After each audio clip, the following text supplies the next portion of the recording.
जिल्हा जालना तालुका घनसांगी एकरुखा येथे शेतकरी संकटात सापडल्यामुळे शेतकऱ्यांची मागणी तात्काळ पंचनामे करून महाराष्ट्र शासनाने तात्काळ शेतकऱ्यांच्या खात्यामध्ये जमा करावी अशी मागणी शेतकऱ्यांनी केली आहे। संतोष खाडे, शिवाजी मधनुरे, प्रदीप खाडे, दत्ता खेडकर यांनी केली आहे।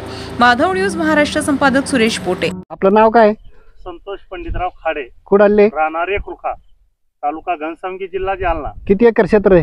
ही क्षेत्र आहे 4 एकर। किती नुकसान झालं? इथं नुकसान साधारणतः 80% नुकसान झालेलं आहे। तरी आमची शेतकरी दरबारी अशी मागणी आहे की यांनी सरसकट पंचनामे करून शेतकऱ्याला भरीव अशी मदत करावी, हेच आम्ही शिंदे सरकारकडे मागणी करत आहे।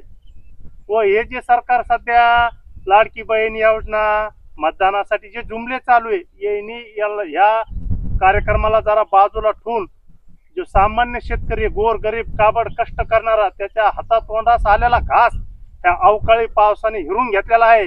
त्याच्यामुळं आमची सरकारकडे एवढी मागणी आहे की त्यांनी आम्हाला तातडीनं कशी मदत देता येईल हे मदत देण्यात यावी एवढी।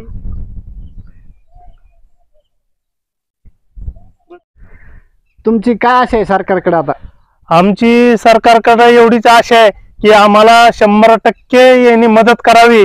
जे सरकार तळभद्री सरकार आहे, याचं सामान्य लोकांकडे या सरकारचं काही लक्ष नाही। यांना फक्त इलेक्शनची तयारी म्हणून हे शेतकऱ्याकडे बघत आहे।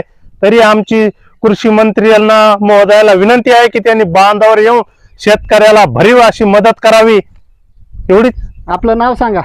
शिवाजी भीमराव मधनुरे आहे। किती एकर क्षेत्र आहे इथं? 6 एकर क्षेत्र आहे। किती नुकसान झालं? इथं कमी जास्त 70 ते 75% नुकसान झालेलं आहे। पाणी अवकाळी पावसाने नुकसान झालेलं आहे 70 ते 75%। तरी शासनाने याच्याकडे लक्ष द्यावे।